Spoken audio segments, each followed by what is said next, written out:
Hello friends, welcome to our channel. आज हम topic start कर रहे हैं स्वेज नहर। स्वेज नहर का जो टॉपिक है ये एक संकट के रूप में आया था और किसके ऊपर संकट था ये हम इस वीडियो में पढ़ेंगे। तो आप सबसे पहले ये जानें कि स्वेज नहर का जो कॉन्सेप्ट है वो क्या है, ये क्राइसिस क्या है। तो स्वेज कैनाल क्राइसिस 1956। तो देखिए मैंने यहाँ पे कुछ फैक्ट्स लिखे हैं, फैक्ट्स के थ्रू पढ़ते हैं।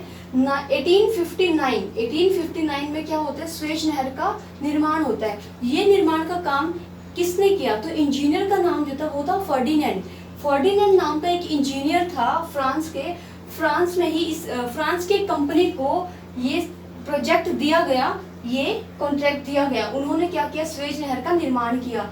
ये जो स्वेज नहर है ये भूमध्य सागर और लाल सागर को आपस में जोड़ती है। तो भौगोलिक स्थिति से भी ये क्या कर रही है, एक इम्पोर्टेंस दे रही है। और इस स्वेज नहर के बनने के बाद जो यातायात है वो बहुत इजी हो गया था और साथ ही साथ इससे क्या हुआ, व्यापार में बहुत ही वृद्धि हुई। इसका जो खर्च है वो भी कम आता है और इसकी वजह से काफ़ी जो दूरी है वो कम हो गई। आगे का हम एक बार अपने फैक्ट्स को, समरी को पढ़ें, उसके बाद हम स्लाइड्स की हेल्प से वीडियो को आगे कंटिन्यू करेंगे। तो मैं आपको पहले कुछ फैक्ट्स बता देती हूँ। तो ये आपने पढ़ा कि 1859 जो फैक्ट्स क्या कह रहे हैं कि 1859 ईयर जो था उस ईयर के अंदर स्वेज नहर का निर्माण हुआ। निर्माण जो हुआ है वो कौन सी कंपनी के थ्रू हुआ है, किस देश ने किया है, तो वो क्या है, स्वेज नहर का निर्माण किसने किया, फ्रांसीसी कंपनी ने किया। किसने किया, फ्रांसीसी कंपनी ने।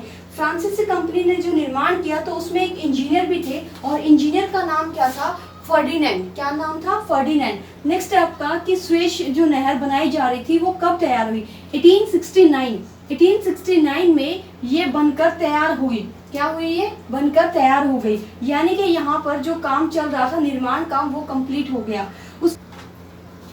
करें आगे स्टार्ट।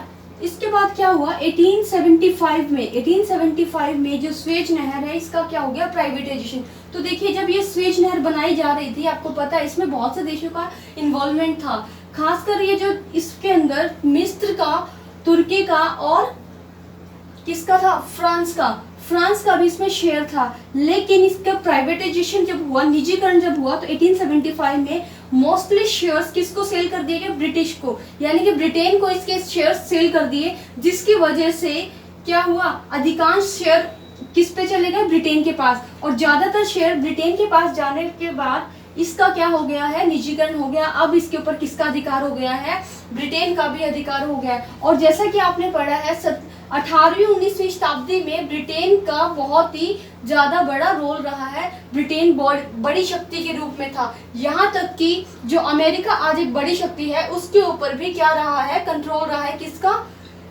ब्रिटेन का। ब्रिटेन कब कमजोर पड़ा, सेकेंड वर्ल्ड वार के बाद ब्रिटेन कमजोर पड़ गया था। क्योंकि सेकेंड वर्ल्ड वार के अंदर क्या हुआ था, ब्रिटेन को काफी हानि उठानी पड़ी थी, आर्थिक हानि उठानी पड़ी थी। साथ के साथ उसके कुछ और कारण भी हैं। ये कारण 4 हैं टोटल। फर्स्ट कारण क्या था, फर्स्ट कारण तो था वर्ल्ड वार ही। सेकेंड कारण था कि यूएनओ जो संयुक्त राष्ट्र संघ है उसकी स्थापना हो जाने से भी क्या हुआ, ब्रिटेन कमजोर पड़ा। और इसके अलावा जो सोवियत संघ है, यूएसएसआर हम बोलते हैं जिसको, और अमेरिका का, इन दोनों का जन्म होने के कारण भी क्या हुआ, ये दोनों एक बड़ी शक्ति के रूप में उभर कर आए, जिसकी वजह से ब्रिटेन कमजोर पड़ गया। और ब्रिटेन कमजोर पड़ने के बाद अब आपको पता ही है हालात क्या हैं। नेक्स्ट देखिए 1936 के अंदर एक समझौता होता है। कैसा समझौता है, सुरक्षा से रिलेटेड एक समझौता है, जिसके अंदर ये कहा गया कि मिस्र की सीमाओं पर सेना खड़ी होगी, अलग देशों की सेना खड़ी होगी। और वो कहाँ खड़ी होगी, मिस्र की सीमाओं पर। जिसकी वजह से क्या हुआ, मिस्र के लोग भड़के, उन लोगों ने क्या कर दिया, विद्रोह कर दिया। ठीक है, ठीक। तो उन्होंने जो विद्रोह किया उसकी वजह, उसी दौरान यहाँ पर जो विद्रोह चल ही रहा था, तो कुछ काफी परिवर्तन आए, कुछ सुधार हुए, राजनीतिक सुधार हुए। इस समय पर 1954 में जो पीएम बने थे, पीएम थे कर्नल नासिर। और इन कर्नल नासिर पीएम ने भी क्या किया, इन सुधारों में बढ़ चढ़कर हिस्सा लिया। और बढ़ चढ़कर हिस्सा लिया, साथ ही साथ इन्होंने शैक्षणिक, राजनीतिक और आर्थिक सुधार भी किए। और इन्हीं सुधारों में से एक सुधार था स्वेज नहर का राष्ट्रीयकरण। इन्होंने क्या किया, 1956 में स्वेज नहर का राष्ट्रीयकरण यानी कि इसका नेशनलाइजेशन कर दिया। नेशनलाइजेशन करने के बाद क्या हुआ कि स्वेज नहर पर वापस किसका हक आ गया, किसका अधिकार हो गया, स्वेज नहर पर वापस अधिकार हो गया किसका, किसने बनवाई थी ये, मिस्र ने। तो अब आप कह सकते हो कि स्वेज नहर पर किसका अधिकार है, मिस्र का। आगे के फैक्ट हम एक स्लाइड से करेंगे, तो यहाँ तक आप एक स्क्रीनशॉट ले सकते हैं, क्योंकि ये जो फैक्ट है इनका डायरेक्ट क्वेश्चन आपका एग्जाम में आ सकता है। तो एक बार आप स्क्रीनशॉट ले लीजिए।